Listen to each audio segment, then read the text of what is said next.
সাতক্ষীরা 4 আসনের সংসদ সদস্য গাজী নজরুল ইসলাম এমপির। ইতোমধ্যে এই ঘটনা প্রকাশ হওয়ার পর তার দলের পক্ষ থেকে বিভিন্ন যাচাই বাছাই করা হয়েছে এবং তাকে দল থেকে বহিষ্কার করা হয়েছে। মূল ঘটনা যেটা হচ্ছে যে এই ঘটনা কিভাবে আমাদের মাঝখানে আসলো, আমাদের সামনে আসলো, জনগণের মাঝে এটা প্রচার পেল, অবশ্যই এর মধ্যে তার যিনি সহকারী ছিলেন ওবায়দুর রহমান, তিনি এই কাজগুলো করেছেন। আমরা আজকে আসলে আপনাদেরকে সেই ওবায়দুর রহমানের কাছে নিয়ে যাচ্ছি, আপনারা মানব কণ্ঠের সঙ্গেই থাকুন। আপনি তো সাতক্ষীরা 4 আসনের যে এমপি, বীর মুক্তিযোদ্ধা গাজী নজরুল ইসলামের গাড়ির ড্রাইভার ছিলেন বা পিএস যাই ছিলেন। সে আমাকে একটা ঘটনা ঘটেছে, তো আমরা আসলে জানতে চাচ্ছি কিভাবে ঘটনাগুলো ঘটলো বা আপনি কতটুকু জানেন, এর আদপান্ত আপনি আমাদের কাছে বলতে পারেন। হ্যাঁ, আসলে আপনি এই সবাই যেটা জানতেছে যে ব্যক্তিগত ড্রাইভার, আসলে আমি তার ব্যক্তিগত ড্রাইভার হলো, সে আমাকে ড্রাইভার হিসাবে নিয়োগ করিনি, নিয়োগ দেয় মৌখিকভাবে PA2 হিসাবে পরিচয় করায়। আর এটা হলো আপনার এই গত 6 তারিখের থেকে মানে এই রানিং মাসের গত 6 তারিখ থেকে 13 তারিখ পর্যন্ত 1 সপ্তাহ আমি তার গাড়িটা চালাই। গাড়িটা আসলে আমাকে সে আমার মুখ বন্ধ করার জন্য দেয়। তো আসলে ঘটনার শুরুটা হলো আরো আগের থেকে, ধরেন নির্বাচনের আগের থেকে। তার আগে যদি আমি সম্পর্কের জায়গাটা একটু পরিষ্কার করি, মানে এই এমপি গাজী নজরুল ইসলাম হলো আমার বোনের, এই যে মরিয়মের মা হলো আমার বোন, মানে মরিয়ম হলো আমার ভাগ্নি।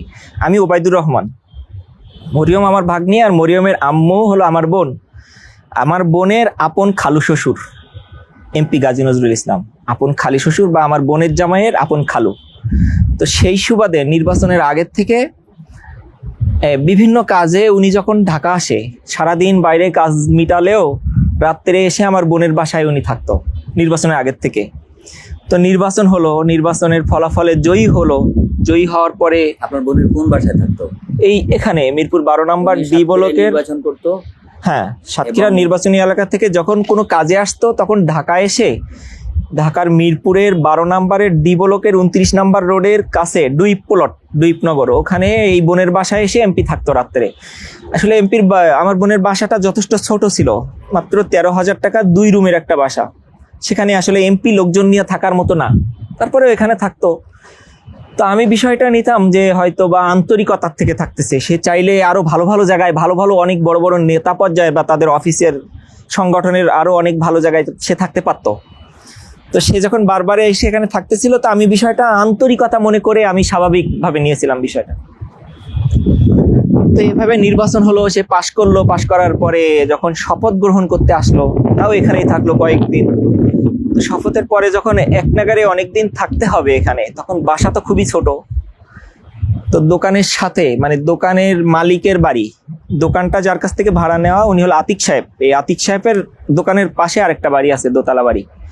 আতিক সাহেব বৃদ্ধা মানুষ, ওনার ওয়াইফ আর উনি নিচতলায় থাকেন, ওপরতলা মানে দোতলা সম্পূর্ণ ফাঁকা থাকে, দোতলা 2টো রুম। তো আমার বোনের বাচ্চা মরিয়ম তো এবার SSC পরীক্ষা দিছে। তো পরীক্ষার আগের কথা বলতেছি, পরীক্ষার আগে ওই বাসায় অনেক লোকজন আসে বলে, তো যখন ওই ছোট বাসার মধ্যে মানে অনেক লোকজনের যাতায়াত, তখন ওই মেয়ের পড়ার ক্ষতি হচ্ছিল, মেয়ের পরীক্ষা সামনে, SSC পরীক্ষা, পড়ার ক্ষতি হচ্ছিল। তো ওই মেয়েকে এই যে আতিক সাহেবের বাসা, মানে ওই দোকানের মালিক, যে দোকানের জায়গার মালিক, ওই আতিক সাহেবের বাসার দোতলায় মেয়েকে রাখা হয়, যে ওর পড়ার ক্ষতি হচ্ছে, ও ওখানে থাকবা। ওরাও আগ্রহ করে নেয় যে ওর তো পড়ার ক্ষতি হচ্ছে, ওকে আমাদের এখানে রাখো, আমাদের এখানে তো রুম খালি পড়ে আছে। তো এখান থেকে আমিও ওই বাসাতেই থাকি, মানে আমার জায়গাটাও পরিষ্কার করার দরকার। আমি চাকরি করতাম আগে, চাকরি বাকরি ছেড়ে আমিও মনে করলাম ব্যবসা করব। তো আমি আমার ওই ভগ্নিপতির সাথেই আমি ব্যবসা শুরু করলাম। এটা হলো খেজুর বা তেঁতুল, এই ধরনের সিজনারি জিনিস, একটা ছোট পিকআপের মধ্যে থাই গ্লাস দিয়ে ডেকোরেশন করে ওই ভ্রাম্যমান দোকান হিসাবে আমি ব্যবসা করতাম। তারপরে হঠাৎ করে এই এমপি হওয়ার পরে আমার ভগ্নি জামাই বলল যে খালু আমাকে কন্ট্রাক্টরি লাইসেন্স করে দিছে, 1ম শ্রেণীর কন্ট্রাক্টরি লাইসেন্স। কিন্তু কন্ট্রাক্টরি কাজের আমি কিচ্ছু বুঝি না। আমার ভগ্নি জামাই আমাকে বললো যে দেখো তো কিভাবে টেন্ডার সাবমিশন করতে হয়। এই দায়িত্বটা সম্পূর্ণ তোমার কাছে থাকবে, এখানে এমপি তুমি আর আমি, আমাদের 3 জনের ব্যবসা থাকবে। তো এই মর্মে আমি ওই খেজুরের ব্যবসা বাদ দিয়ে গাড়িটারি আরেকজনের দায়িত্ব দিয়ে আমি ওই টেন্ডারের কিভাবে টেন্ডার সাবমিশন করব কন্ট্রাক্টারি ব্যবসার দিকে ফোকাস করলাম বেশি। তো আগে তো সব টেবিলের নিচে দিয়ে হতো টাকা দিলে, এখন তো সব অনলাইন, সমস্ত কাগজ রেডি করা লাগে, একটা কাগজ জমা দিলে পরের অপশনটা আসে। তো এভাবে প্রায় 40টা থেকে 45টা কাগজ বানাতে হলো আমাদের টেন্ডারে, ফাইনাল টেন্ডার সাবমিশনে যেতে। তো এই কাগজ বানাতে বানাতে আমি ওই বোনের বাসায় থাকি বা ওখানেই খাওয়া দাওয়া, আমি বা ব্যবসার পার্টনার, এমনকি আমার নামে বা আমাকে গ্রান্টার রেখে কয়েকটা ব্যাংকের থেকে লোনও নিছে, সেখানে আমার চেক টেক দেওয়া আছে অলরেডি, মানে আমাকে জামিন রেখে সে ব্যাংকের লোন নিছে তার প্রতিষ্ঠানের নামে। তার প্রতিষ্ঠানটা আগে ছিল হলো মাসুম জেনারেল স্টোর, পরে এই যখন ওই কন্ট্রাক্টারি লাইসেন্স করলো তখন তো জেনারেল স্টোর নামে তো আর কন্ট্রাক্টারি লাইসেন্স হবে না, লাইসেন্স হলো মাসুম এন্টারপ্রাইজ নামে, সাথে সাথে আবার দোকানের নাম পরিবর্তন করে দিল মাসুম এন্টারপ্রাইজ। তো থাক, আমি দেখতেছিলাম যে হয়তো আন্তরিকতার জায়গা থেকে এমপি তার বাসায় এসে থাকতেছে, হয়তো তাকে কোনো কাজ কামে সুপারিশ করবে, কন্ট্রাক্টারি কাজে তো ক্ষমতা ছাড়া হয় না। তো এভাবে চলতে চলতে গত 18ই জুন শিক্ষা অধিদপ্তরে আমি হলো ইংলিশমেন্ট করছি, ওখান থেকে ওরা একটা ব্লু বুক দেয়, ওদের ওখানে একটা সদস্যতা হওয়ার পরে ওরা একটা ব্লু বুক দেয় ওখান থেকে। তো সেই বইটা আনতে যাব শিক্ষা প্রকৌশল অধিদপ্তর সেগুনবাগিচা শিক্ষা ভবনে।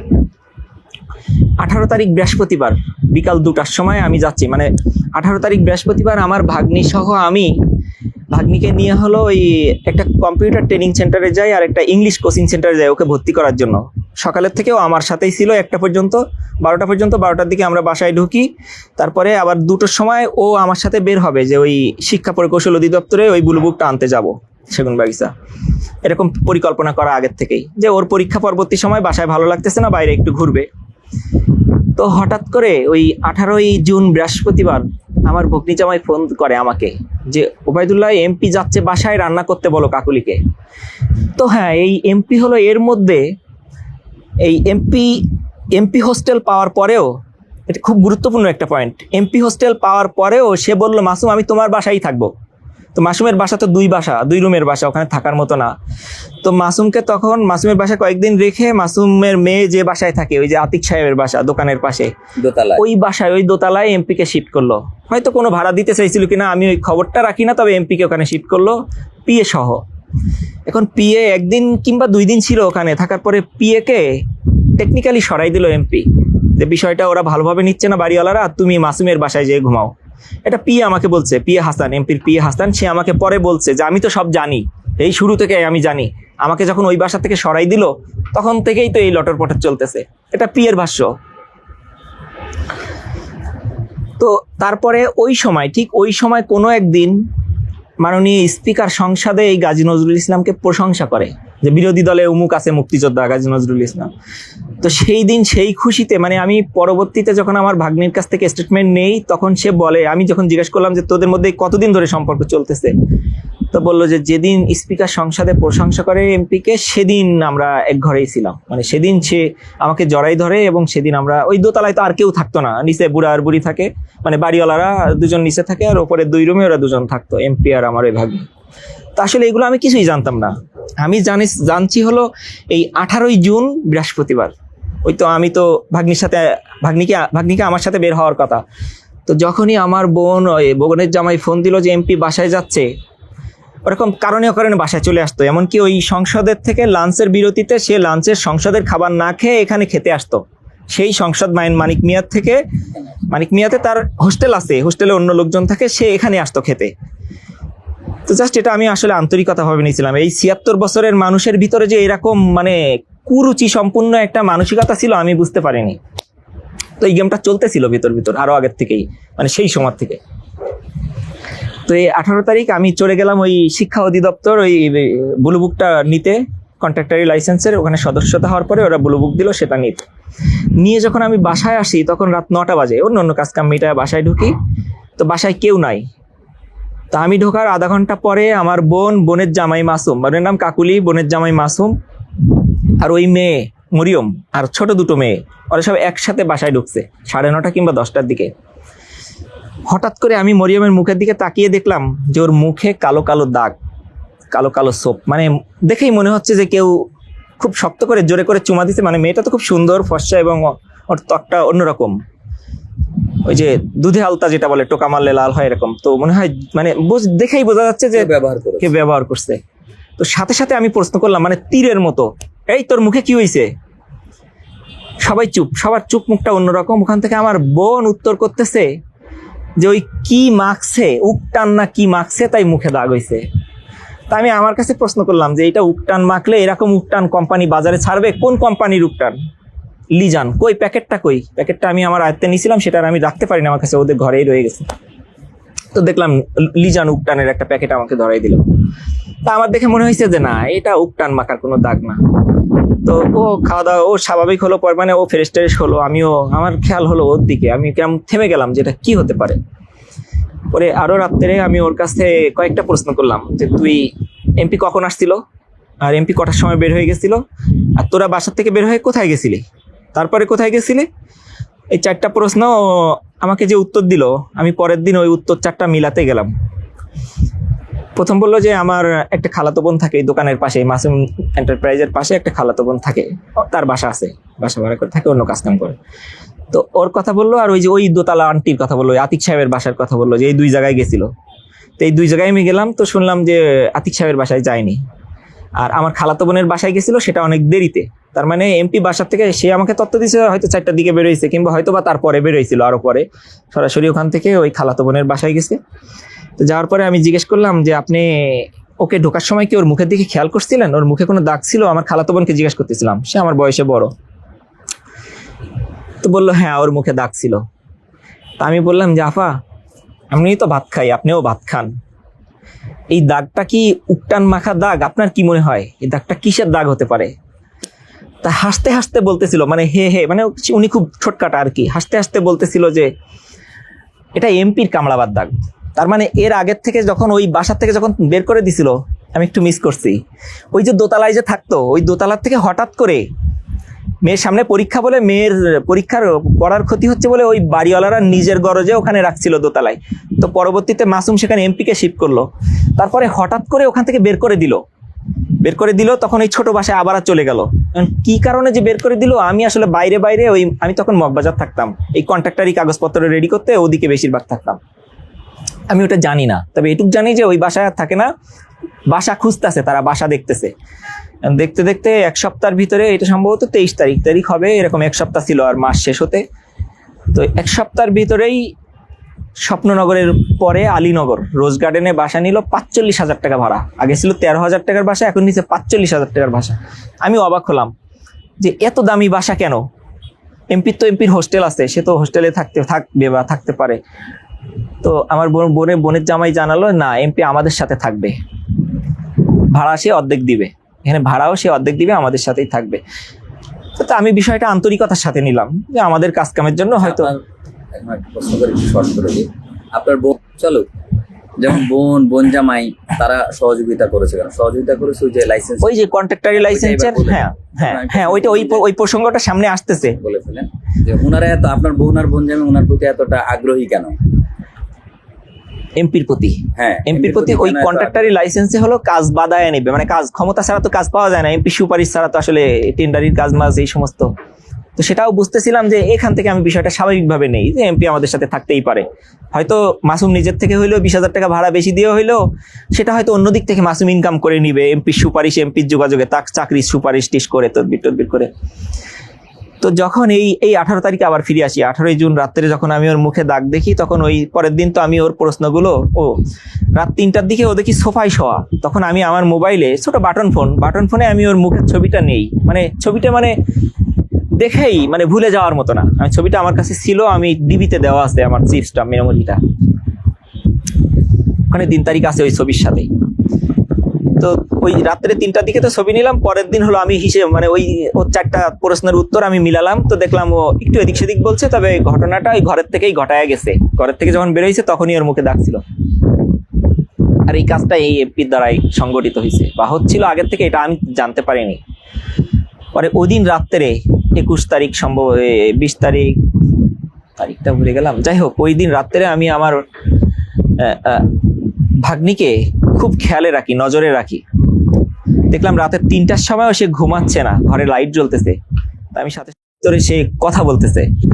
তা ছোট একটা টেকনিক আমার জানা আছে যে যে কোনো খালি গ্লাস নিয়ে দরজার সাথে লাগায় ওটার সাথে কান লাগালে সাউন্ডটা বেশি। ভিতরে সাউন্ডটা একটু বেশি আসে। মানে ওভাবে আমি শুনলাম যে সে কারোর সাথে কথা বলতেছে ফোনে।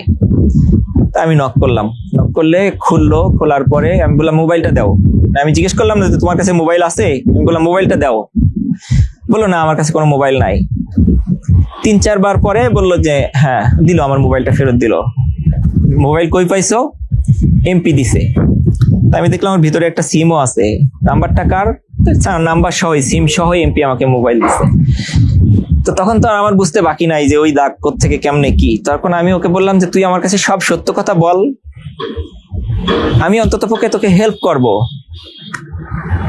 ও আমার উপরে আস্থা রেখে ও সবই সত্য কথা বললো যে এই ঘটনা। আমি যখন জিজ্ঞেস করলাম যে কতদিন ধরে তোদের মধ্যে এই সম্পর্ক, তখন ওই কথাটা বললো যে ওই স্পিকার যেদিন প্রশংসা করে সংসদে সেদিন এসে জড়াই ধরে, সেদিন তারা এক ঘরের থেকে, ওই দোতলার থেকেই শুরু। হয়তো এই বিষয়ে কিছু ওই আতিক সাহেবের বউয়ের চোখে পড়ছে, যে কারণে বের করে দিছে। এটা আপনারা হয়তো ভিডিওটা যে আসলো, ওই ভিডিওটা কি এই বাড়িতেই ছিল? না, ওটা অন্য জায়গায়। ওটা ওই প্রসঙ্গটা পরে আসতেছে। ভাগ্নির সাথে তো ভিডিও আছে, বিভিন্ন জায়গায় আছে। মানে আমি ভাগ্নির ভিডিওটা হ্যাঁ, কিভাবে আসছে বা এটা কে করেছে? আমি যেটা জেনেছি, আমি তো 18ই জুনে আমি জানতে পারি, সেখান থেকে 2-3 দিন তদন্ত করে বের করি যে এমপির সাথে তার অনৈতিক সম্পর্ক চলতেছিল। এর আগেও তারা বিভিন্ন জায়গায় গিয়েছে, যেটা আমি জানতাম না, আমি জানিও না। তো ওই ঘটনার পরে আমি সরাসরি আমার ভাগ্নিকে নিয়ে ওই এমপি হোস্টেলে চলে যাই। যে এমপির রুমে ঢুকে, রাত্রে বৃষ্টি হচ্ছিল, অনেক পানি জমে গেছিল হোস্টেলের সামনে, রুমে এমপি বসা। তখন এমপির রুমের দরজাটা আমি লাথি মেরে বন্ধ করি। মানে আমি তখন প্রচন্ড রেগেছিলাম। এই যে এখন বলতেছি না, আমি খুব মানে মেজাজ খারাপ হয়ে যাচ্ছে যে এইরকম 76 বছরের একটা মানুষের কাছে, একটা জনপ্রতিনিধির কাছে যদি 17-18 বছরের একটা মেয়ের সম্মানটা সে নিজের থেকে যদি রক্ষা না করে ভক্ষক হয়, তাহলে সে জনগণের কি করবে?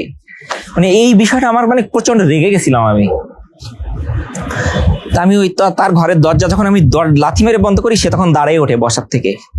পরে আমি মানে খুব ক্ষিপ্ত হয়ে, আমি যখন রেগে যাই তখন আসলে আমি সাজায় গোছায় মানে কিছুই বলতে পারি না, খুব মানে এক্সাইটেড হয়ে যায়। পরে আমি সংক্ষেপেই যে আপনার মতো মানুষের কাছ থেকে এটা আমরা কেন আশা করব, এটা কেন পাবো, আপনি এই ঘরে কিভাবে করলেন, আপনি, ওর বয়স কি আর আপনার বয়স কি? তখন বললো যে মাপ চাইলো আমার কাছে। এ খুব মাপ চাইতে পারে। ঘরে কি একাই গিয়েছে? হ্যাঁ, ঘরে। তার পিএ বাইরে ছিল। তার আপনার ভাগ্নির সাথে যে ভিডিওটা, ওইটা কোথায়? ওটা তো পরে আমি যাচ্ছি ওই প্রসঙ্গে। মানে আমি শুরু, মানে আমি কিভাবে জানলাম, আমি কিভাবে এর ওটার মধ্যে ইনভলভ হলাম। তো আমরা যখন ঘরে ঢুকি তখন পিএ দেখছে, পিএ আর এমপি ছাড়া আর কেউ থাকতো না ওখানে। কিংবা আরেকটা লোক থাকতো, দেলোয়ার মাস্টার।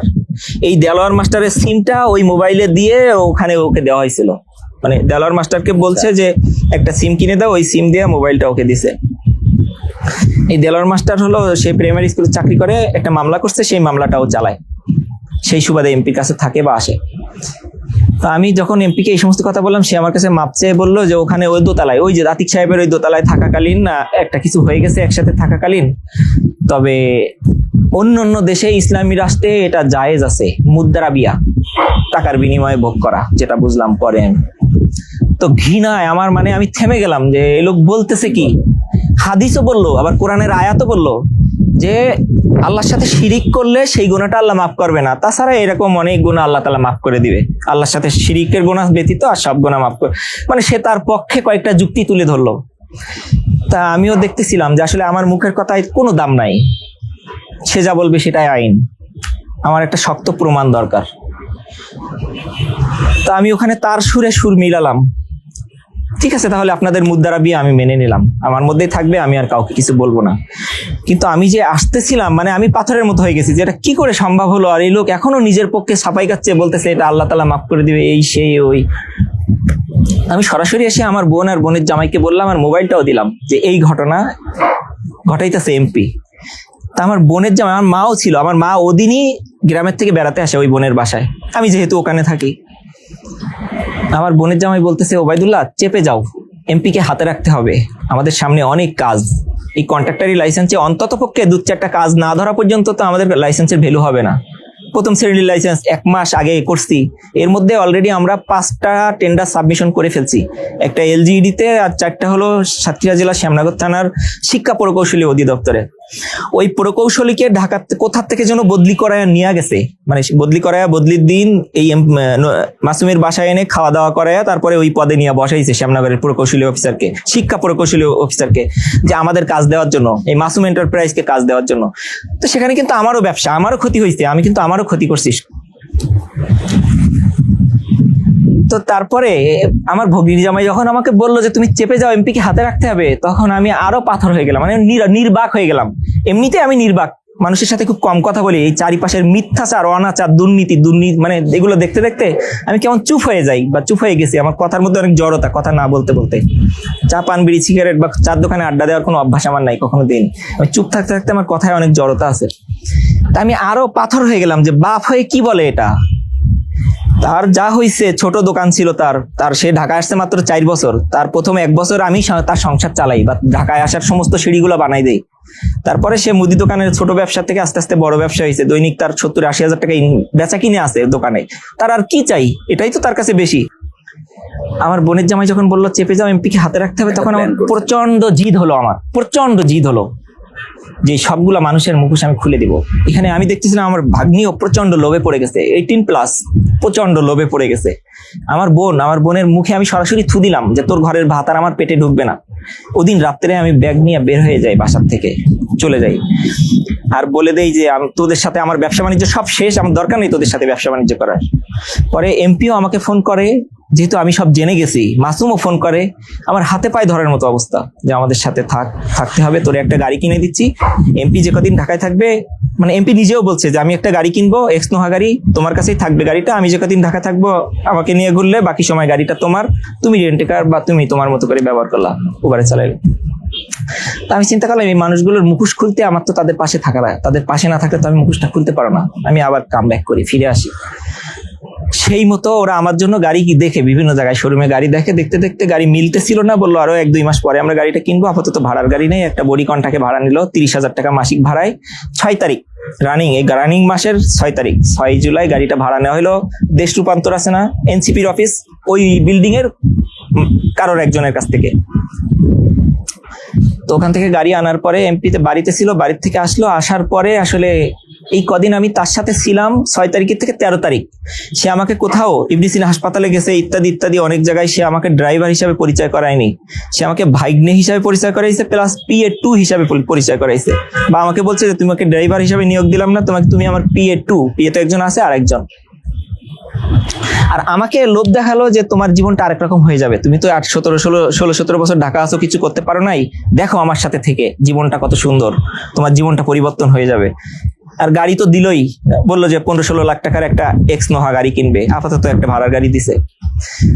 আর এই সবের মধ্যে আমার দম বন্ধ হয়ে আসতেছিল যে আমি ওই লোকটার পাশে থাকতে পারতেছিলাম না। আমি আমার বিবেকের কাছে, যে বিবেক, আত্মসম্মানবোধ বিসর্জন দিয়ে এই টাকা পয়সা আমি কি করব। তো যা হোক, আমি তার মুখোশটা খুলে দিতে আমার শক্ত এভিডেন্স দরকার ছিল, সরাসরি প্রমাণ। সেই সরাসরি প্রমাণ জোগাড় করতে আমি এর মধ্যে দেখতেছিলাম যে তারা কুকুর, মানে কার্তিক মাসের কুকুর যেমন করে না রাস্তায় রাস্তায়, এই মেয়েও বিভিন্ন জায়গায় চলে যায়, আর ওইরকম জড়াজড়ি করে। তার মধ্যে একটা হলো এই Disha technical centre, computer training centre. ওখানে আমার ভাগ্নি মরিয়ম কম্পিউটার শিখতো। হঠাৎ একদিন আমার গাড়ি নষ্ট হয়েছে, মানে একটা প্লাগ শর্ট হয়ে গেছে। ওই মালিককে ফোন করছি, মালিকের লোক আমাকে যে ঠিকানা দিছে ওই দিশার পাশে সেলিমের গ্যারেজ, সেলিমের সিএনজি অ্যান্ড এলপিজির টুইনিং করে ওরা, তো ওদের কাছে ওদের ঠিকানা দিয়ে পাঠাইলো। ওখানে আসছি আমি, তো এমন ভাবে এমপি টাইম মিলাই আসছে যেন 1টার সময় ওর কোচিং শেষ হয়, ওর সাথে দেখা করতে পারে। তো সেই মতো আমি এমপিকে নামাই দিছি। দেওয়ার পরে আমি ওখানে যে গাড়ি কাজ করাইছি, প্লাগ পরিবর্তন করে টুইনিং করে 1000 টাকা বিল হয়েছে। বিল দিব, আমি এমপিকে ফোন দিচ্ছি, ফোন ধরতেছে না। তো মিস্ত্রিকে বললাম আমি এসে টাকাটা দিচ্ছি, এই পাশে আমাদের উনি আছেন। তো ফোন ধরতেছে না দেখে খুঁজতে খুঁজতে আমি উপরে যেয়ে দেখি দোতলায় ম্যানেজারের রুমে। উনি বলছে যে আমি ম্যানেজারের সাথে কথা বলবো, আর ওখানে 2000 টাকা বাকি ছিল, ওই 2000 টাকা পেমেন্ট করবে। তো ম্যানেজারের রুমে যেয়ে দেখি কি ম্যানেজার আর সহকারী ম্যানেজার ওরা প্রজেক্টরে, মনিটরে, ওই CCTVর কন্ট্রোল রুমে দাঁড়াদাঁড়ি দেখতেছে যে ওই বিল্ডিং এর বিভিন্ন ফ্লোরে উঠতেছে, আর ওই কার্তিক মাসে কুকুরের মতো জড়াজড়ি করতেছে। এটা কি সম্ভব? এটা কি মেনে নেওয়া? আমি নিজেও চোখে দেখতেছি, আর ফোন দিচ্ছি, ফোন ধরতেছে না। ওখানে আমার ফুটেজও পাবেন যে আমি ফোন দিচ্ছিলাম বারবার, ফোন ধরতেছে না ম্যানেজারের রুমের থেকে। তো আমি জিজ্ঞেস করলাম ওটা কয়তলা? বললো 10 তলা। ওরাও দেখতেছিল বিষয়টা। তো আমি চিন্তা করলাম এইভাবে দিশা কম্পিউটার টেকনিক্যাল সেন্টার, ওই building এই টা মিরপুর 10 তলা। 12 নম্বরে, হ্যাঁ 10 তলা। পরে আমি এটা তো পুরোটা 10 তলা, হোটেল উপরে হোটেল না, ওই ওদের ওখানে এই মহিলা হোস্টেলও আছে, এটাই। হ্যাঁ মহিলা হোস্টেলও আছে, তবে খুবই মানে প্রত্যেকটা জায়গায় ক্যামেরা আছে, ক্যামেরা ছাড়া কোনো জায়গা নাই।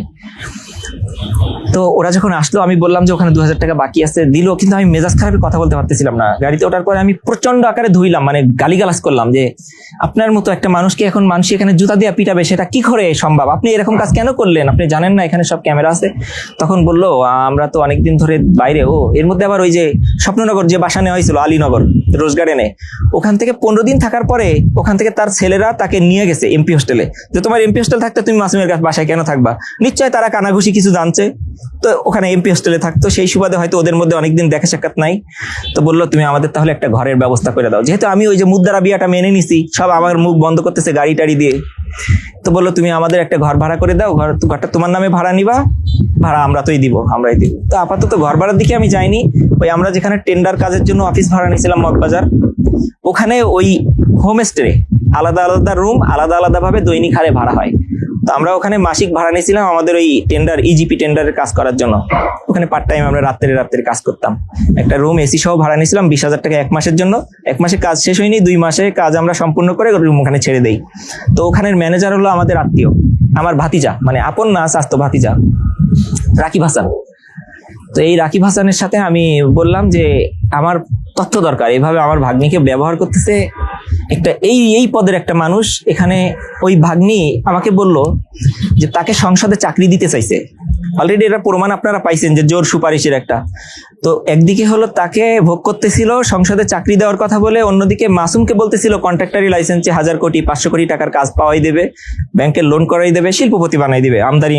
ও এখানে আরো 4টা লাইসেন্স বানাই দেয় মাসুমকে, আরো 3টা, একটা হলো আমদানি রপ্তানি, একটা হলো ওই সরবরাহকারী, আর একটা হলো উৎপাদনকারী, এরকম লাইসেন্স বানাই দেয়। এই সবই এমপি দেয়। ওই যে শিল্পপতি হওয়ার লোভ দেখাইছে, এমপি মাসুম চেপে গেছে, নিজের মেয়ের ইজ্জত বিসর্জন দিয়ে ও শিল্পপতি হতে চায়। তো বিষয়টা আমি মানতে পারিনি। আমি মনে করলাম যে না, এটা আসলে এই লুভি মানুষগুলাকে, একটা হলো নারী লুভি আর একটা হলো অর্থ লুভি। আমার বোনের জামাই, বোনের মেয়ে সব অর্থ লুভি, এদের সামনে আনা দরকার। এদের চরিত্রটা খুলে দিলে এখান থেকে কোটি কোটি মানুষ শিক্ষা নিবে যে না, লোভ করা যাবে না, লোভ করলে আজ বাদে কাল সেটা প্রকাশ পেয়েই যাবে। তো আমি আমার ওই ভাতিজাকে বলি, আমার এভাবে তারা দীর্ঘদিন ধরে, আরো 3 মাস ধরে আগের থেকে এরকম ওদের মধ্যে শারীরিক সম্পর্ক চলতেছে, কিন্তু আমার কাছে কোনো প্রমাণ নাই, আমার প্রমাণ দরকার। তো তার সাথে পরামর্শ করে আমি ওখানেই আমার দায়িত্ব দেয় এমপি রুম ভাড়া করার জন্য মাসিক 1 মাসের জন্য, কিন্তু আমি হলো 1 দিনের জন্য করি, প্রমাণ সংগ্রহ করার জন্য। পরে আমি নিজের থেকেই একটা ক্যামেরা, স্পাই ক্যামেরা কিনে ওখানে লাগাই, কিন্তু ওটা মোবাইলে অপারেট করতে হয়, আমি তো স্মার্টফোন চালাই না। তো এই স্মার্টফোনে আটকে গেলাম। প্রথমে যখন আমি ওই রাকিবের সাথে পরামর্শ করি, তখন ওকে এই ঘটনার বিস্তারিত বলিনি যে এভাবে, মানে আমি যে ওদের মুখোশ খুলে দেবো এটা বলিনি। আমি রাকিবকে বলছি যে এভাবে আমরা যদি এমপির এই প্রমাণটা আমরা হাতে রাখতে পারি তাহলে আমাদের বিভিন্ন কাজে আসবে।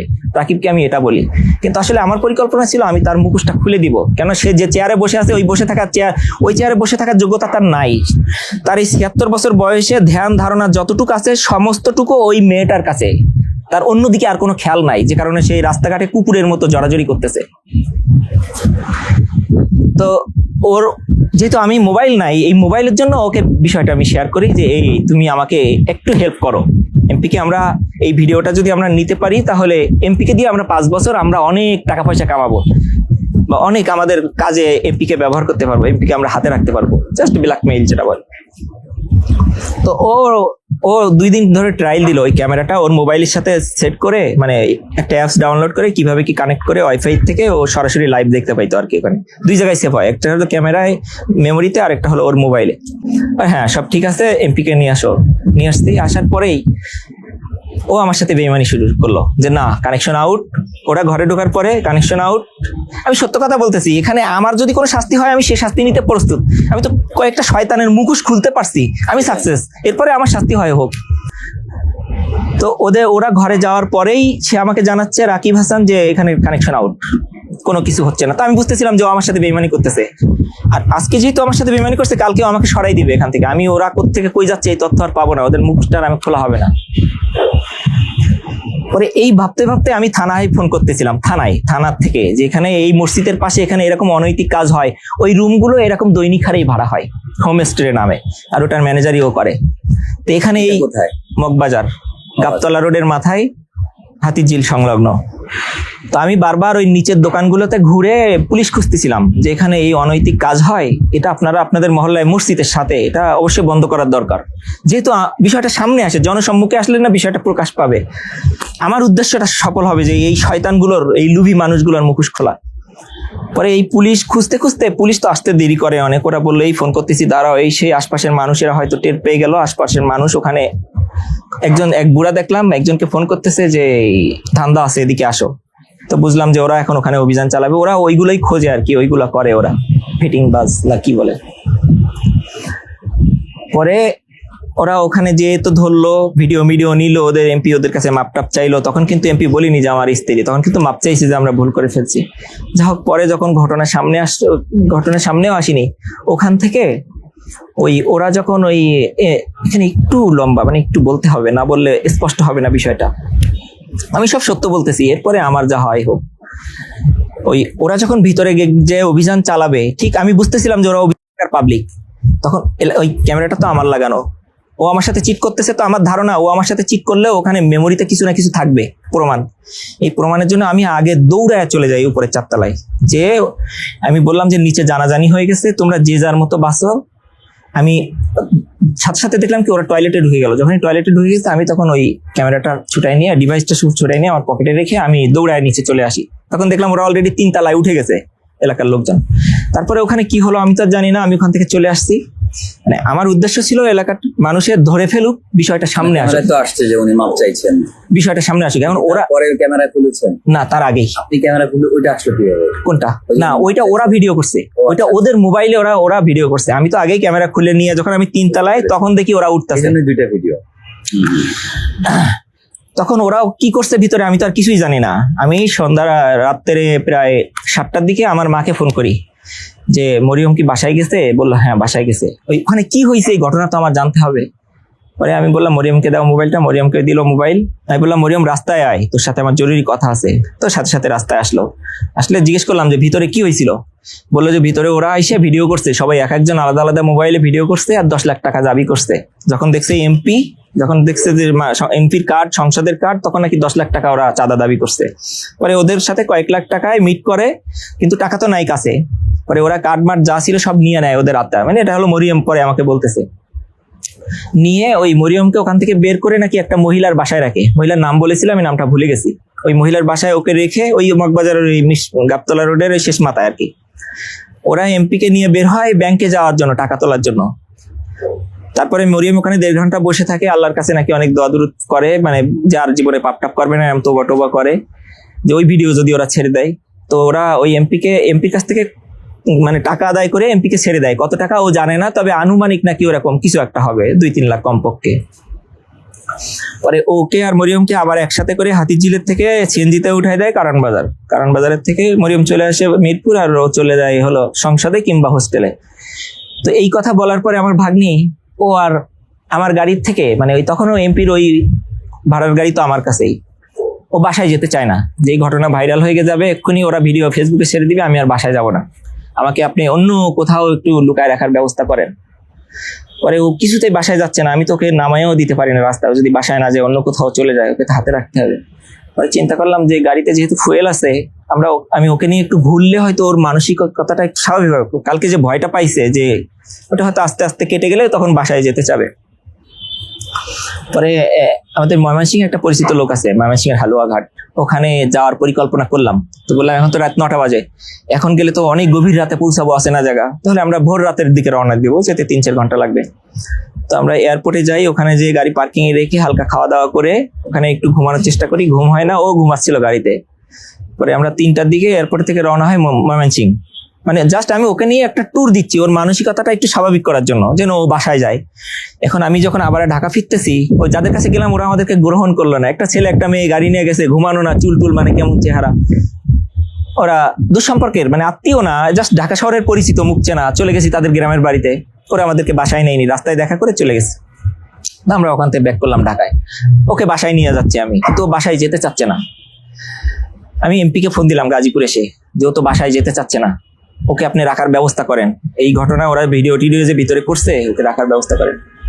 পরে বললো আচ্ছা ঠিক আছে, ওকে যেমনি হোক তুমি বাসায় পাঠাও। আমি বললাম ও যদি বাসায় না যায় আমি ওকে কিভাবে পাঠাবো, ও তো গাড়ির গেট খুলে তো নেমেও যাচ্ছে, ও জোর করে, আমি কিন্তু বাসায় নিতে বললাম আমি লোক পাঠাচ্ছি। কোথায় আছে? অমুক জায়গায় গাজীপুর। সাথে সাথে ওই যে আমাকে যে মেরে ফেলতে গেছিল যে আমিনে, ওই আমিন আর এই মেয়ের বাবা মাসুমকে পাঠাইলো যে ওরা গাজীপুর থেকে আসতেছে, ওদের নিয়ে আসো। তো আমরাও আস্তে আস্তে, ওরাও যেতে যেতে খিল খেতে ওর ওখানে আমরা এক জায়গায় দেখা হলো। তখন ওই মেয়ের বাবা আমার গাড়িতে উঠলো, মরিয়ম তো আগে থেকে ছিল গাড়িতে, আর আমিন মোটরসাইকেল নিয়ে আগে চলে আসলো বাসায়। আমিও গাড়ি নিয়ে বাসায় আসছি। এসেই মানে আমি গাড়ি পার্কিং করতে করতে আমিন ততক্ষণে মরিয়মকে নিয়ে উপরে বাসায় চলে গেছে। আর আমি মাসুম আর আমি একসাথে ঢুকছি। ঢোকার সাথে সাথেই দেখলাম কাউকে দেখলাম না, দেখলাম যে আমিনের হাতে লাঠি, মানে সাথে সাথে আমাকে অ্যাটাক করবে বা মানে অ্যাটাক করতে আসতেছে।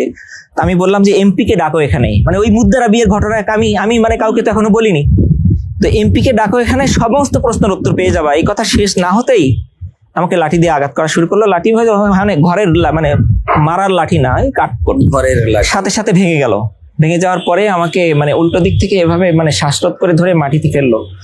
মাটিতে যখন ফেলছে একদম শ্বাসরোধ, মানে আমাকে হাতটা তেমন মোড়া করে ধরছে যে আমি নিঃশ্বাস নিতেই পারতেছি না। এরপরে আরেকজন হলো মাথায় লাথি দিচ্ছে, দাঁড়ানো অবস্থায় এভাবে মাথায় লাথি দিচ্ছে। ওখানে তিনজন ছিল, আমিন ছিল, মাসুম ছিল, আর মাসুমের ভাই ছিল। আর ওই দিন, ওই ঘটনার দিন আমার বোন, ছোট বোনটা মিম নাম, ও বাড়ির থেকে আসে এই 1-1.5 ঘন্টা আগে ওই বাসায় পৌঁছায়, মাকে নেওয়ার জন্য আসছে, যে মা আরো আবার চলে যাবে। আমার মা ওই বাসায় ছিল, তো ওরা অন্য ঘরে ছিল। এখন ওরা এসে আমাকে ছাড়াই নেওয়ার চেষ্টা করে, কিন্তু একবার ছাড়াই নেয়, নিলে আবারা ধরে একটা ঘরের মধ্যে নিয়ে যায়। ওই ঘরের দরজা আটকাই দেয়, কিন্তু ওরা দরজাটা লক করতে ভুলে যায়। পরে ওই ঘরের মধ্যে আবার আমার মা আর ওই ছোট বোনটা ওরা ঢুকে আমাকে মানে একদম মৃত অবস্থায় আমাকে ওদের কাছ থেকে ছাড়ায়। আমি মনে হচ্ছিল যে আমি তখন মরেই গেছি, মানে আমার সব শক্ত হয়ে গেছে, একদম নিঃশ্বাসও নিতে নিতে, মানে আমি হয়তো 10% বেঁচেছিলাম। মানুষের যা অক্সিজেন দরকার আমি হয়তো 5% পাচ্ছিলাম, আর বাকি পাচ্ছিলাম না। ওই আমিনি আমাকে মেরে ফেলতেছিল, আর আমি শুনতেছিলাম যে ওকে মেরে ফেলো, ওকে না মেরে ফেললে আমরা কেউ বাঁচবো না, এমপি বাঁচবে না, এমপি তো থাকবে না, ওকে মেরে ফেলো। তো যাই হোক আমার মা এসে আর ওই ছোট বোন এসে ওখান থেকে ছাড়াই নিল, কিন্তু আমি উঠে হাঁটটা আর বসার অবস্থায় ছিলাম না। আস্তে আস্তে স্বাভাবিক হওয়ার চেষ্টা করে ওরা আমাকে ঘরের থেকে বের হতেও দিবে না। পরে আমি মাকে বললাম যে আমি একটু হেঁটে স্বাভাবিক হই, মানে আমার মনে হচ্ছিল আমার এখন হাসপাতালে যাওয়ার দরকার। পরে আমি আস্তে আস্তে বের হয়ে, গাড়ির চাবি আমার কাছে ছিল, আমি চাবি নিয়ে বের হয়ে যাব। গাড়ি স্টার্ট করে আমি বের হয়ে যাচ্ছি, মানে আমি গাড়ি ড্রাইভ করতেছি হলো মানে মানে শেষ চেষ্টা, মানে মরার আগে একেবারে মানে শেষ চেষ্টা যেটা করে মনের জোরে আমার, মানে ওই সময় যাওয়ার। পরে গেটে ওরা আমাকে আটকেই দিল যে আপনাকে বাইরে যাওয়া নিষেধ। গাড়ি আমি গেটের র্যাম্পেই রেখে আমি গাড়ির থেকে বের হয়ে চাবিটা পকেটে রেখে আমি হেঁটে পকেট গেট খুলে বের হয়ে গেছি, কারণ আমার হাসপাতালে যেতে হবে, নাহলে আমাকে মেরে ফেলবে ওরা। আমি ওখান থেকে বের হয়ে এই রোজ গার্ডেন, আলীনগরের রোজ গার্ডেনে। এটা হলো 14 তারিখ। 13 তারিখ মামলা করেছেন কত তারিখে? 13 তারিখের ওই ঘটনা ওখানে ভিডিও, আর এটা হলো 14 তারিখ রাত্রের ঘটনা, 11টার দিকে। পরে আমি ওখান থেকে হাসপাতালে গেলাম, হ্যাঁ একটা সিএনজি নিয়ে হাসপাতালে গেলাম, যে ওরা অক্সিজেন দিয়ে রাখলো 2-3 ঘন্টা। পরে আস্তে আস্তে প্রাথমিক ট্রিটমেন্ট দিয়ে ওরা আমার চোখে আঘাত পেয়েছিলাম, মাথায় আঘাত পেয়েছিলাম, আর অনেক জায়গায় এখনো সমস্যা আছে, মানে বুকে টুকে, যে মানে আমাকে শ্বাসরোধ করে মেরে ফেলতেছিল। পরে আমি তখন তো চরম নিরাপত্তাহীনতায় ভুগতেছিলাম, কি করব। আমি আমার এক আত্মীয়কে ফোন করি, ওই আত্মীয় আবার কাকে ফোন করে, তার মাধ্যমে একটা মানুষ আমাকে শেল্টার দেয়, আশ্রয় দেয়। আর আমি স্বরাষ্ট্র মন্ত্রণালয় এবং প্রধানমন্ত্রীর বরাবর আমি আমার নিরাপত্তা চেয়ে আমি দরখাস্ত করি। তো তারপরে ওখান থেকে ওনাদের মানে ডিবি আমাকে নেয়, হেফাজতে নেয়। নিয়ে আমি কি বললাম, এই আপনাদেরকে যা বললাম, এই সমস্ত তথ্য মানে আমার কাছ থেকে ওই ডিভাইস, ওই মেমোরি বা এই সমস্ত সব তারা যাচাই বাছাই করে দেখতেছিল। এবং আমি তাদের ওখানে, মানে আমি তো একটা সংসদ সদস্য না, আমি মিথ্যা ভুল কিছু বলতে পারি না। বরাবর বা প্রধানমন্ত্রী বরাবর যে একটা আশ্রয় চাইলেন, এই যে বুদ্ধিটা ভাই, এটা কিভাবে আসলো আপনার? এটা আমি আগে থেকেই জানতাম, মানে আমার কাছে তো শক্ত এভিডেন্স আছে। থানায় যাই, হ্যাঁ থানায়, আমি থানায় গেছিলাম ওই মারামারি ঘটনার পরের দিনই থানায় গেছিলাম। তো বললো আপনি লিখিত বিবরণ আনেন, তারপরে আমরা মামলাও নিতে পারি, জিডিও হতে পারে। তো আমি চিন্তা করলাম এই থানায় গেলেই তারা ক্ষমতা, টাকা পয়সা দিয়ে থানাকে মানে হতে পারে এমন কিছু। তা আমি সরাসরি তখনই আমার মাথায় আসলো যে না, আমার কাছে তো আমি তো অনেক মানে বড়, মানে এখানে তো ওরা তো অনেক বড়, অনেক ক্ষমতা ছিল, ওরা ক্ষমতা বাঁচাতে অনেক কিছু করবে। তো আমি সরাসরি, এটা আমার মাথারই বুদ্ধি, আমি সরাসরি স্বরাষ্ট্র মন্ত্রণালয় এবং 2 জায়গায়, যে জায়গা থেকে আমাকে গ্রহণ করে যে আমার নিরাপত্তা চেয়ে আমি দরখাস্ত করি। তো দেখলাম সেখান থেকে তারা আসলে সত্যটা তুলে ধরার জন্য আমাকে ডিবির কাছে দিল, যে ও যা বলতেছে ও সব মিলায় দেখেন সত্য কিনা, যদি সত্য হয় তাহলে। এটা কোথায় জমা দিয়েছেন আপনি? সরাসরি জমা দিয়েছেন না কারো হাতে? সরাসরি আমি সরাসরি সচিবালয়ে যে জমা দিই, সচিবালয়ে যাই। সচিবালয়ে গিয়ে তাহলে সচিবালয়ে ঢুকার আবার কার্যকর ওই যে আমি যে কয়েকজনকে ফোন করছি ওনারা যোগাযোগ করে দিছে, তারপরে একটা লোক এসে আর কি দরখাস্তটা নিয়ে গেছে। আমি ভিতরে ঢুকতে পারিনি, আমি ঢুকতে পারিনি ভিতরে। সচিবালয়ে যাতে স্বরাষ্ট্র মন্ত্রণালয়ে পেপারসটা জমা দিতে পারি ওই ব্যবস্থা কি আপনাকে করে দিয়েছিল, করে দিয়েছে। তারপরে ওরা ডিবির কাছে দিলে ডিবি প্রাথমিক তদন্ত করে, প্রাথমিক তদন্ত করে মোটামুটি জামাত ইসলাম ওখানে তদন্ত করতেছিল। জামাত ইসলাম তো অন্য কারোর মুখে ঝাল খেয়ে তো দলের থেকে বহিষ্কার করিনি, তারা নিজেরাও এটা তদন্ত করছে। তো যখনই পরবর্তী, তারপরে তো আপনারা সবই জানেন বা জানতেছেন। এমনি আপনি ওনার ড্রাইভার হিসেবে বা PA2 হিসেবে নিয়োগ নিয়েছেন কবে? আমি নিয়োগ নেইনি, ওরা আমাকে হাতে রাখার জন্য, আমি যে সব জেনে গেছি আমার বন্ধ করার জন্য। আপনি তো ওনার সাথে, আপনি তো ওনার আপন না, কথার কথা, ড্রাইভারও না, PA2 না, বাট ওনার সাথে আপনার প্রথম কবে থেকে পরিচয়, যে ওই দিন উনি ওনার সাথে কাজ করা শুরু? উনি আমার দুঃসম্পর্কের আত্মীয়। একদিকে আমার বোনের খালু শ্বশুর, একই পাড়ায় আমার বাপের মামাতো ভাই, দুঃসম্পর্কের মামাতো ভাই, আপন না দুঃসম্পর্কের। একই পাড়ায় হলে যেটা হয় ঘুরায় পেঁচায় আত্মীয়। তো সেই সুবাদে পরিচিত, আমাকে চেনে জানে, আমার বোনের বাসায় থাকে, একসাথে খাই, আমরা একসাথে অনেক সময় বের হই। আর PA2 হিসাবে নিয়োগ পাই হলো 6 তারিখ, এই রানিং মাসের গত 6 জুন। আমাকে সে ওই গাড়িটা যেদিন ভাড়া নেয় তারপরে সে ঢাকা থেকে এসে আমাকে পরিচয় করায় দেয়। এর আগে চাকরির কোনো বিষয় না, এর আগে আমি ব্যবসায়িকভাবে আমি মাসুমের সাথে সংযুক্ত। ওই কন্ট্রাক্ট চাকরি হিসেবে বা ড্রাইভার বা PA হিসেবে জুলাইয়ের, সে আমাকে ড্রাইভার হিসাবে নিয়োগ দেয় না, ওই PA2 হিসাবে নিয়োগ দেয় 6 তারিখ থেকে। এবং ওই গাড়িটা আমাকে দিতে চাই, যে তোমাকে একটা গাড়ি কিনে দিব নোয়া, মানে এখন লোভ দেখাই। বা এই পরবর্তী 5 বছরে তুমি অনেক পরিবর্তন হয়ে যাবে, যেটা তুমি আকাশ কুসুম ভাবতেও পারো না, মানে আমাকে লোভ দেখায়। আপনার বোনের হাজবেন্ডও কি এই সংগঠনের সাথে জড়িত? হ্যাঁ, এই সংগঠনের সাথে জড়িত। এখানকার কোনো একটা ইউনিট সদস্য এরকম হবে, সভাপতি। এখন আপনার অবস্থা কি? পুলিশি সাপোর্ট পাচ্ছেন? এখন আমার অবস্থা হলো, আমি যা বলেছি, মানে এখানে কোনো পূর্ব প্রতিহিংসা না, রাজনৈতিক শত্রুতাও না, বা কোনো রাগ ক্ষোভের থেকেও না, এটা হলো বাস্তবতা। অ্যারেস্ট হয়েছে তো আমিন? হ্যাঁ, আমিন অ্যারেস্ট হয়েছে। মামলা করেছেন কয়জনকে বাদী করে? মামলা করেছি ওই দিন ওখানে স্পটে ছিল যে 3 জন, এই 3 জনের পিছনে পরিকল্পনা ছিল আরও 2 জনের। এই এমপির, এক হলো এমপির পরিকল্পনা ছিল, আর ওই যে রাকিব যেদিনই ওই যে ট্রেনিং সেন্টারের যে রাকিব, না ওই হোম স্টের যে ম্যানেজার রাকিব, ওই মানে ওই পরিকল্পনার দিন ছিল আমাকে মেরে ফেলার আগের দিন যে পরিকল্পনা হয়, ওই পরিকল্পনায় ওই রাকিবের বাবা সহ MP হোস্টেলে পরিকল্পনাটা হয়, যে ওকে পেলেই, হ্যাঁ ওকে পেলেই মেরে ফেলবে। 5 জনকে আসামি করে মামলা করেছে, এর মধ্যে MP সাহেবকেও আসামি করা হয়েছে। হ্যাঁ, আসলে তার হুকুমে এটা হচ্ছিল। উনি আছে তো? হ্যাঁ, আছে মনে হয়। যাক, ঠিক আছে, আপনার জন্য শুভকামনা থাকলো, অনেকক্ষণ কথা বললেন। আর আমি আসলে আপনাদের মাধ্যমে দেশের জনগণকে একটা বার্তা দিতে চাই, যে এরকম ক্ষমতার সর্বোচ্চ মসনদে এরকম মানুষকে, মানে এরকম বয়স্ক মানুষদের বসানোর আগে আমার মনে হয় তাদের মানসিকতার একটা পরীক্ষা নেওয়া উচিত, যাদের আসলে তারা মানে ঠিক আছে কি না। মানে আমি তো দেখলাম এই মানুষটা ঠিক না, এই মানুষটা জনগণের কথা, জনগণের কাজ কি করবে।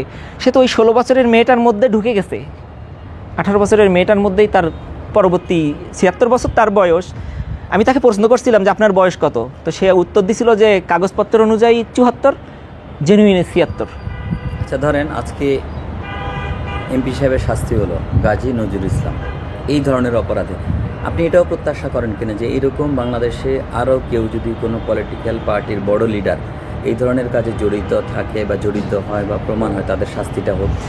আমি প্রাথমিক অবস্থায় আশা করি যে প্রত্যেকের বিবেকের কাছে শাস্তি হয়ে যাবে। আর দ্বিতীয়ত,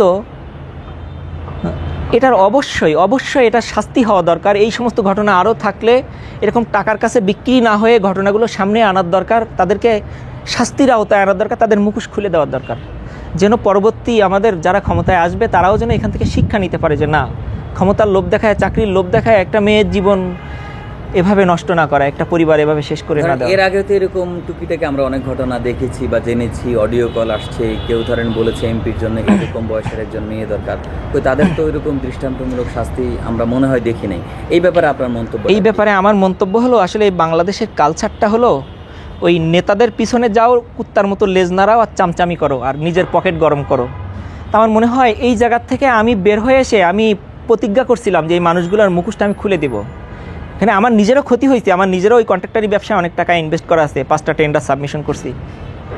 মানে ওনার সহযোগিতা আপনার নামে কয়টা মানে কাগজপত্র আছে? বিজনেস হোক, টেন্ডার হোক, 5টা টেন্ডার আমার নামে না, ওই মাসুম এন্টারপ্রাইজ নামে লাইসেন্স করে দেয়। তো ওই পারপাস আমরা মৌখিক 3জন শেয়ারের, যে এমপি এর 1 শেয়ার, মাসুমের 1 শেয়ার, আমার 1 শেয়ার।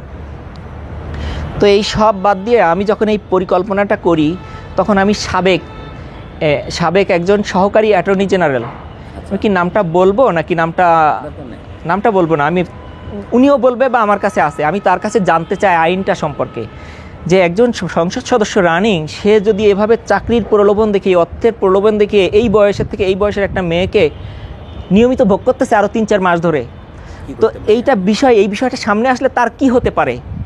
তো উনি আমাকে বিস্তারিত, মানে সারা পৃথিবীর ইতিহাস খুঁজে বললো, না ইতিহাসে খুবই, মানে এটার কোনো শাস্তি হয়েছে ক্ষমতাসীন পার্লামেন্ট সদস্যের এরকম নজির খুবই কম আছে। একটা নজির দিল যে কোনো একজন বাংলাদেশের এমপি ওই বউয়ের অনুমতি ছাড়া আরেকটা বিয়ে করছিল, তার নামে কি একটা হয়, সে পদত্যাগ করছিল, তার বউ পরবর্তীতে আবার বলছিল যে না তুমি তোমার পদ ফেরত পাও, আমি সম্মতি দিলাম। তো সে আর তার নৈতিকতা থেকে আর ফিরে আসেনি, সে হয়তো বিবেকবান। আর প্রিন্সেস ডায়নার একটা দিল যে সেও ক্ষমতাসীন ছিল, তা সেটা অন্য বিষয়, বাইরে ইন্টারন্যাশনাল। বিষয়টা এরকম যে হ্যাঁ, ইতিহাসে এরকম কোনো শাস্তির নজির নাই। তা আমার মনে হচ্ছিল যে এটা একটা শাস্তির নজিরে আসার দরকার, এটার একটা আইন হওয়ার দরকার। এভাবে আমার কাছে এক ক্ষমতা আসবে আর আমি একজনকে লোভ দেখায় তার জীবনটা তাকে ভোগ করব, এটা আসলে আমি অন্ততপক্ষে মেনে নিতে পারিনি, বা আমি সাপোর্ট করি না বা করব না। এটার একটা সুষ্ঠু একটা আইন হয়ে এটা প্রয়োগের জন্য মানে অবশ্যই থাকার দরকার। ভাই কাট করি।